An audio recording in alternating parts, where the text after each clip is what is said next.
Pai, do Filho e do Espírito Santo. Amém. O anjo do Senhor anunciou a Maria, ela concebeu do Espírito Santo.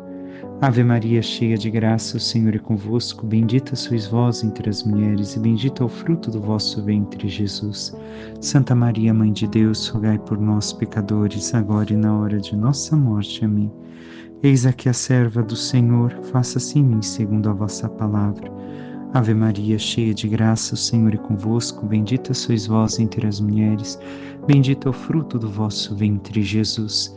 Santa Maria, Mãe de Deus, rogai por nós, pecadores, agora e na hora de nossa morte. Amém. O Verbo divino se fez carne e habitou entre nós. Ave Maria, cheia de graça, o Senhor é convosco. Bendita sois vós entre as mulheres, bendito é o fruto do vosso ventre, Jesus. Santa Maria, Mãe de Deus, rogai por nós, pecadores, agora e na hora de nossa morte. Amém. Rogai por nós, Santa Mãe de Deus, para que sejamos dignos das promessas de Cristo. Oremos. Infundi, Senhor, em nossas almas a vossa graça, como vos pedimos, para que nós, que pela anunciação do anjo viemos a saber o mistério de vossa encarnação, paixão e morte de cruz, cheguemos um dia à glória eterna dos céus pelo mesmo Cristo, Senhor nosso. Amém. Caríssimo irmão e irmã, hoje nós celebramos a memória de Santa Águeda, virgem e mártir. Águeda, Ágata, tantas formas de tradução do seu nome.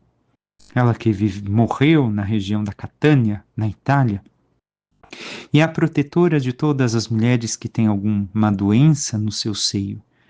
Então, qualquer mulher que esteja me escutando e tenha algum problema, que possa pedir intercessão, procurar a oração a Santa Águeda para que interceda por sua situação.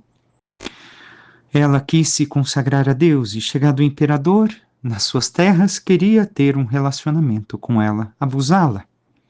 Porém, ela se negou, dizendo que era consagrada a nosso Senhor Jesus Cristo e defendendo sua pureza e castidade para o seu único e verdadeiro esposo. E assim foi torturada, e entre as torturas lhe arrancaram as carnes do seio. E por isso é a protetora das enfermidades do seio. E assim, depois de uma oração, segundo aquilo que se conta do seu martírio, ela, com voz fraca, entrega o seu espírito a Deus. E o que ela tem a nos ensinar? O que tem a ensinar a cada homem e mulher nos nossos tempos? Justamente de viver este amor esponsal ao Senhor. E não entregarmos o nosso corpo a qualquer um.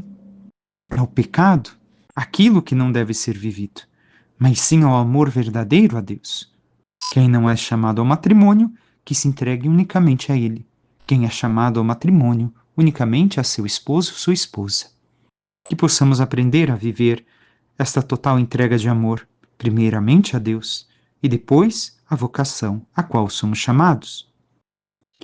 Passemos à leitura do Evangelho, continuamos uma vez mais escutando São Marcos. Naquele tempo, Jesus foi a Nazaré, sua terra, e seus discípulos o acompanharam. Quando chegou o sábado, começou a ensinar na sinagoga. Muitos que o escutavam ficavam admirados e diziam: de onde recebeu ele tudo isso? Como conseguiu tanta sabedoria? E esses grandes milagres que são realizados por suas mãos? Este homem não é o carpinteiro, filho de Maria, irmão de Tiago, de José, de Judas e de Simão? Suas irmãs não moram aqui conosco? E ficaram escandalizados por causa dele. Jesus lhes dizia: um profeta só não é estimado em sua pátria entre seus parentes e familiares. E ali não pôde fazer milagre algum. Apenas curou alguns doentes, impondo-lhes as mãos, e admirou-se com a falta de fé deles. Jesus percorria os povoados das redondezas, ensinando.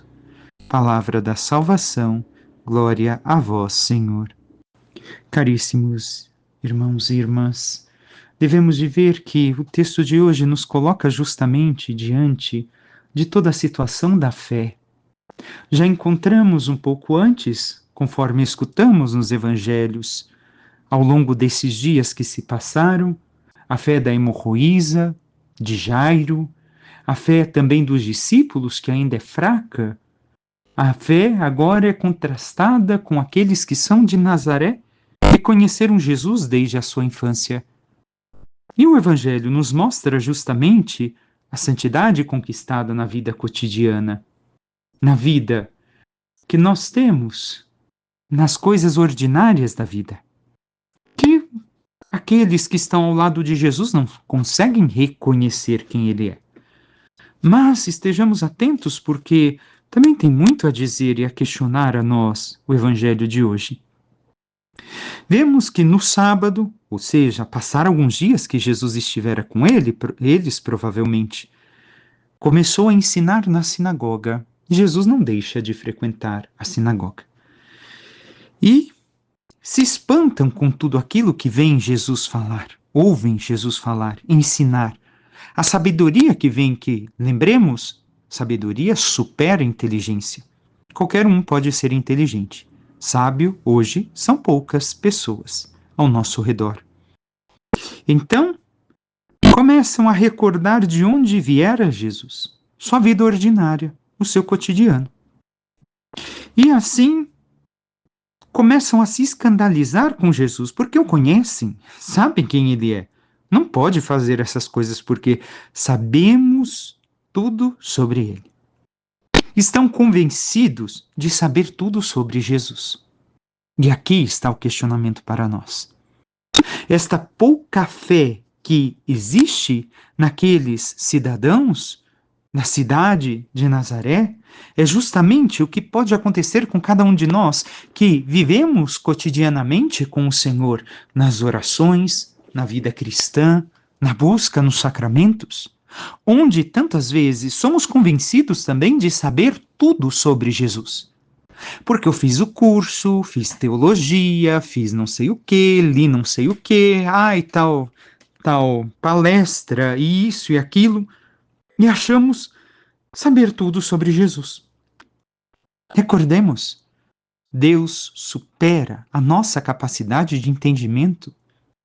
Sempre ficará muita coisa de Deus que não conseguimos abarcar e entender. Por quê? Porque Deus é infinito, nós somos finitos. É impossível, como diz aquela história de Santo Agostinho, da criança na beira do mar, colocando água num buraco da areia e dizendo que queria colocar o mar inteiro dentro daquele buraco. E Santo Agostinho disse, isso é impossível. E a criança responde, pois da mesma forma é impossível ao homem conceber o mistério da Trindade. Então nunca saberemos tudo sobre Jesus. Nunca conheceremos em plenitude, ainda mais sem fé, se não crescemos de fé em fé. E aqui é o questionamento. Nós somos assim? Como o povo de Nazaré, achamos saber tudo sobre Jesus e basta o que sabemos? E não crescemos no conhecimento a Jesus, na oração cotidiana, mais do que leituras, não que não devemos ler, também faz parte, mas na oração, na intimidade com o Senhor, na busca incessante do Senhor nos sacramentos, na comunhão fraterna? Porque se agimos assim, somos como este povo. O Senhor não pode fazer nada em nossas vidas. Não porque Ele não quer, já vamos compreender. Eles creem, mais uma vez, saber tudo de Jesus, mas não são disponíveis a aceitar a origem divina do Senhor. Como tantas vezes nós acreditamos saber tudo e saber também o como o Senhor deve e vai agir na nossa vida, mas não estamos disponíveis ao como o Senhor quer e vai agir em nossa vida. Somos assim, irmão e irmã, fechados em nós mesmos, ao ponto de não abrirmos plenamente a vontade do Senhor. E Jesus respondeu, um profeta só não é estimado em sua pátria, entre seus parentes e familiares. E muitas vezes isso também acontece entre nós, entre o povo cristão. O próprio Senhor e consumador da fé não é aceito na sua pátria, na sua igreja, entre aqueles que se dizem parentes e familiares pela fé. Por quê? Porque sabemos mais do que Jesus pôde dizer para nós. Sabemos mais do que Jesus achava dizer para nós. E, infelizmente, encontramos ao longo de todos os séculos as heresias que demonstram claramente isso. E nossos tempos não se fazem diferentes. E nós, como temos agido diante do Senhor? Temos tido esta abertura total ao Senhor para nos deixarmos surpreender pela sua graça, pelo seu amor, pela sua misericórdia? E ali Jesus não podia fazer milagre algum. Por quê? Porque Deus não constrange os homens a aceitarem suas graças, assim como ainda faz hoje.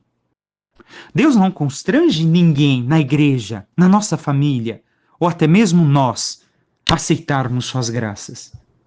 E quer de nós ao menos uma resposta, que é a vontade de as receber. Se nós não temos abertura para receber essa graça, ele não vai constranger nenhum de nós para recebê-la.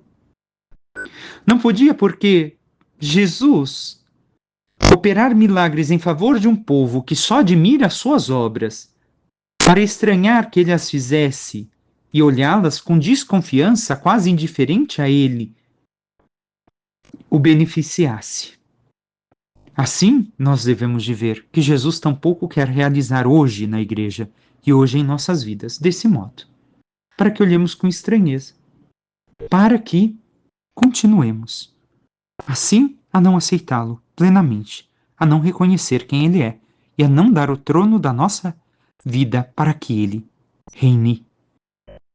Mas também devemos de olhar por um outro lado. Se nós reconhecermos, aqui Jesus também nos convida a não desanimar diante das contrariedades que sofreremos na pregação do Evangelho, como ele sofreu com os seus conterrâneos e também sofreu em outras ocasiões. Devemos de insistir, mesmo quando há contrariedades e não aceitam aquilo que anunciamos e que o Senhor nos pede. E temos assim insistido e persistido em viver o Evangelho, em anunciar, em proclamar. Passemos ao Salmo. O amor do Senhor por quem o respeita é de sempre e para sempre. O amor do Senhor por quem o respeita, por quem corresponde a ele, é de sempre e para sempre. Então nós devemos de recordar, não é que o Senhor não nos ame, mas seu amor se torna ainda mais palpável, mais salutar em nossas vidas, se nós o respeitamos, se nós o correspondemos. E diz hoje no Salmo aquilo que também vamos escutar já na primeira leitura. Como um pai se compadece de seus filhos, o Senhor tem compaixão dos que o temem, dos que o amam de verdade, porque sabe de que barro somos feitos e se lembra que apenas somos pó. Nós temos este temor ao Senhor, que não é o temor do medo, mas o temor de ofender a pessoa amada, e buscamos viver, ou ao menos nos esforçamos em viver tudo aquilo que o Senhor nos pede. Há um exercício, um esforço de nossa parte. Passemos à primeira leitura. Continuamos com a carta aos Hebreus. Irmãos, vós ainda não resististes até o sangue na vossa luta contra o pecado. Escutamos ontem este versículo. E já esqueceste as palavras de encorajamento que vos foram dirigidas como a filhos. Vamos seguir com aquilo que é dito, mas olhemos aqui uma realidade. Nós esquecemos estes encorajamentos que o Senhor nos dá, porque facilmente nos esquecemos da sua palavra, das Sagradas Escrituras, da oração, daquilo que o Senhor nos deu como consolação. E por isso desistimos, desanimamos e não persistimos na luta contra o pecado. Devemos de encontrar meios para que permaneça uma água fresca, assim como uma fonte de água viva em nós, o encorajamento, a palavra de Deus. Assim como também no Evangelho. Recordemos, Jesus não é água parada. Jesus é fonte de água viva e por isso somos incapazes de compreender plenamente aquele que é o Senhor. Se bebermos totalmente a fonte se seca. Não há possibilidade de bebermos plenamente a fonte. Mas o que diz, então, os versículos? O que diz o Senhor? Meu filho, Não desprezes a educação do Senhor. Não te desanimes quando ele te repreende, pois o Senhor corrige a quem ele ama e castiga quem aceita como filho. Parece que o Senhor gosta de sofrimento, de crises, de dificuldades em nossa vida, mas não é isso. Devemos de compreender bem esta frase que o Senhor dedica para nós já no Antigo Testamento. Meu filho, não desprezes a educação, poderíamos pensar, a pedagogia, o método que o Senhor usa. E não devemos desanimar quando ele nos repreende.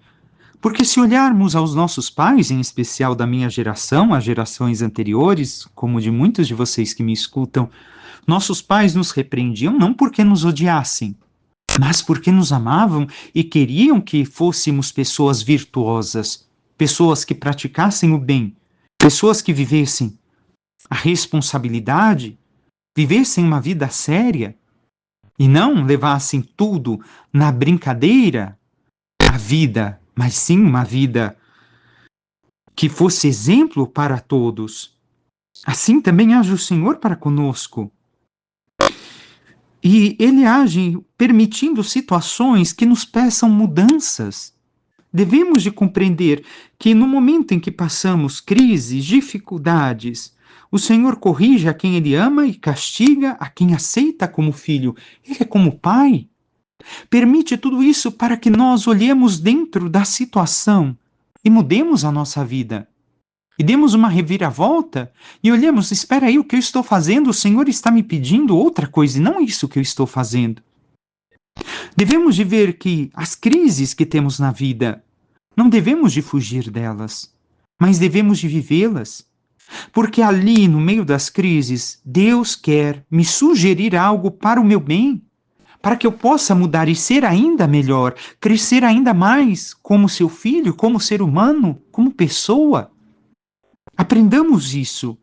O Senhor não nos dá o sofrimento, mas Ele ali, nos momentos de crise, dificuldades, naquilo em que passamos na vida, Ele nos sustenta ainda mais e nos mostra o que devemos de fazer para sermos pessoas segundo o seu coração. E temos reagido assim diante das dificuldades, porque normalmente murmuramos, reclamamos, blasfemamos, fazemos tantas coisas, e digo isso enquanto seres humanos, mas não nos colocamos na escuta. Queremos fugir, queremos abandonar, queremos um mar de pétala de rosas e não enfrentar dificuldades, esquecendo que o Senhor, se o permitiu, é para que eu cresça, para que eu escute. Aprendamos a entrar nessa dinâmica em oração e a compreender o que o Senhor quer nos dizer no meio das situações que passamos na vida, até mesmo as difíceis. E continua o texto: é para a vossa educação que sofreis, e é como filhos que Deus os trata, pois qual é o filho a quem o pai não corrige? Aqui devemos de compreender sofrimento não enquanto dor, sofrimento, mas enquanto olharmos a vida humana e a vida da graça e vermos que é realmente o desapegar das coisas do mundo, do pecado, daquilo que está tão vívido em mim, que é tão diferente daquilo que Deus quer de mim, é um sofrimento, irmão e irmã. Recordemos. Não digamos que é tudo fácil no caminho do Senhor. Ainda não somos santos. Então não é tudo fácil. Se fosse, seríamos todos santos. Não somos. Então este sofrimento que fala aqui a carta é justamente o sofrimento da mudança de vida, que não é fácil. Por isso, Deus nos trata como filhos. E por isso ele nos corrige. Olha, eu sei que você gosta disso, mas isso vai te levar para o mal. Vai te levar ao inferno. Vai destruir a tua vida. Muda. Vem para cá. Faça isso. E é um sofrimento a mudança, muitas vezes. E devemos de compreender esta correção do Senhor, que é para o nosso bem. E essa mudança que devemos de fazer, que apesar de humanamente ser sofrível, espiritualmente nos é a verdadeira vida. E continuemos o texto. No momento mesmo, nenhuma correção parece alegrar, mas causa dor. Depois, porém, produz um fruto de paz e de justiça, de plenitude e santidade para aqueles que nela foram exercitados, foram assim os santos. Ao abandonarem a vida que tinham e viverem a santidade de Deus, encontraram essa plenitude de vida e santidade e se sentiram muito melhores. Portanto, firmai as mãos cansadas e os joelhos enfraquecidos, acertai os passos dos vossos pés. Mãos cansadas, melhorar as boas obras. Joelhos enfraquecidos, estarmos em pé para caminharmos na fé. Acertai os passos dos vossos pés, fazer o caminho correto e não o caminho que desvia daquilo que o Senhor nos pede, para que não se extravie o que é manco, mas antes seja curado. Procurai a paz com todos e a santificação sem a qual ninguém verá o Senhor. A santidade, sem santidade, não entraremos no céu. E muita gente hoje diz que é bobeira. Estão errados. A própria carta e muitos textos bíblicos atestam: sem santificação, sem santidade, sem busca verdadeira de Deus e mudança de vida, ninguém entrará no céu. Não verá o Senhor. Cuidai para que ninguém abandone a graça de Deus. Ajudarmos mutuamente a continuar na vida da santidade. Que nenhuma raiz venenosa cresça no meio de vós, tumultuando e contaminando a comunidade. Aqui quer dizer as falsas doutrinas, as heresias, aquilo que o Senhor não deixou na sua igreja e que desvia do seu caminho. Que possamos, assim, nos abrir a conhecer cada vez mais o Senhor, nos deixarmos surpreender por Ele e também aceitar tudo aquilo que o Senhor nos permite, recordando que são sofrimentos, mas que ali também o Senhor me fala e me mostra um caminho de mudança para viver muito melhor. E Ele não quer que eu sofra, mas como um pai quer a minha alegria. Peçamos à Santíssima Virgem Maria, nossa Mãe, que interceda por cada um de nós e nos ajude a vivermos cada vez mais abertos ao Espírito de Deus na via da oração e na vida, para que o Espírito Santo nos ilumine e nos guie cada vez mais ao conhecimento de Cristo, ao conhecimento verdadeiro, o qual será pleno somente na graça eterna, e vivendo cada vez mais, surpreendidos pela presença e o amor de Deus em nós, nos deixemos tocar e transformar até mesmo nos momentos de sofrimento e desilusão, recordando e reconhecendo aquilo que o Senhor quer nos ensinar para viver melhor e amá-lo cada vez mais, e assim possamos merecer um dia a glória dos céus. Louvado seja nosso Senhor Jesus Cristo, para que sempre seja louvado. Por intercessão da Santíssima Virgem Maria, Santa Águida e todos os santos e anjos de Deus, desça sobre vós, vossas famílias, vosso trabalho e tudo que vos pertence, a bênção do Deus Todo-Poderoso, Pai e Filho e Espírito Santo. Amém. Deus os abençoe, um excelente dia a todos.